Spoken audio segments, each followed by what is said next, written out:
Stay បងប្អូនតើគ្នានេះគឺ Every Fit Ultra ដែលភ្ជាប់ជាមួយនឹងប្រភេទរកា brand របស់ Venus គ្រប់ model ទាំងអស់អញ្ចឹងបងប្អូនត្រូវធ្វើការ download app នឹងមួយមកខ្ញុំ down ហើយយើងចុច open ទៅលើ app មួយហ្នឹងដើម្បីធ្វើការបើកទៅលើ app តោះមកយើងចុចពាក្យថា agree បើសិនជាយើងចង់ប្រើជាមួយ email ក៏បានប្រើជាមួយនឹង Apple ID ក៏បានតែចំពោះនេះខ្ញុំយក version វាសិនយើងយក Cambodia ដាក់ Cambodia មកនេះ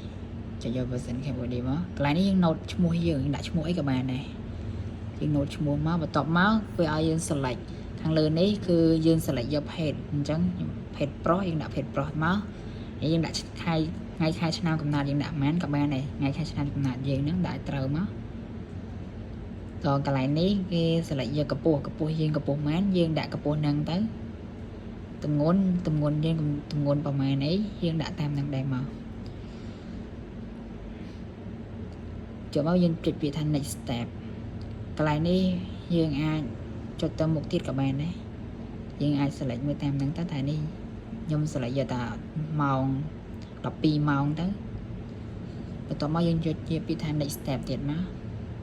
កន្លែងនេះបើសិនជាយើងចង់ log out ជាមួយនឹង account email ក៏បានឬក៏មិនបាច់ក៏បានដែរចំពោះខ្ញុំអត់ log ទេខ្ញុំធ្វើកាត់ឡាច់លឿនខ្ញុំចុចពាក្យថា letter ខាងក្រោមនេះមកបន្ទាប់មកវាចេញពីកន្លែងនេះហើយពាក្យ voice អញ្ចឹងយើងអាចធ្វើការ scan បើកទៅលើមុខងារទាំងអស់ហ្នឹង scan ទៅលើ QR code លើនាឡិកាដៃរបស់យើងមកនេះពេលយើងតែងនាឡិកាហ្នឹងមកថ្មីវាមាន QR code បែបនេះអញ្ចឹងយើងអាច scan វាភ្ជាប់វាមកនេះខ្ញុំបាន scan ភ្ជាប់ហើយតទៅពីខ្ញុំ scan ភ្ជាប់ហើយវានឹង connect គ្នា app ពីរហ្នឹង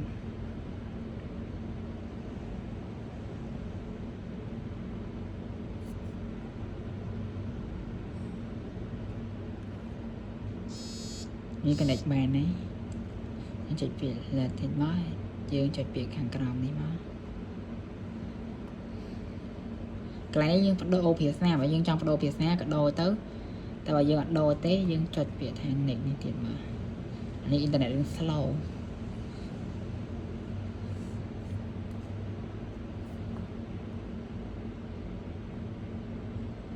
កន្លែងនេះបើមុខងារ alert សារដំណឹងមិនថាយើងចង់បើកក៏បើកទៅ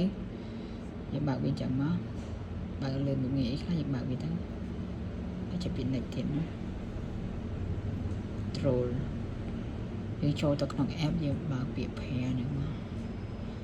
នេះ every fit ហ្នឹងយើងបើក allow អស់ចឹងទៅយើងថយមកវិញមក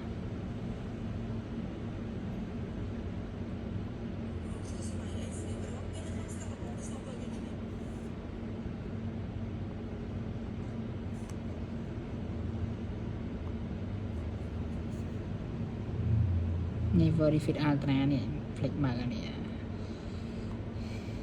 អូខេយើងបើកអាហ្នឹងអស់ចឹងមក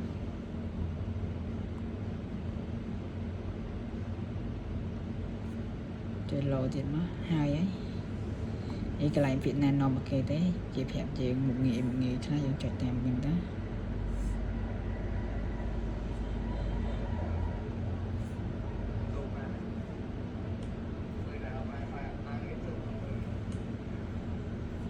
អូខេភ្ជាប់បានហើយនេះកន្លែងដូររូបភាពយើងដូររូបភាពបានច្រើនអូខេហើយតែប៉ុណ្្នឹង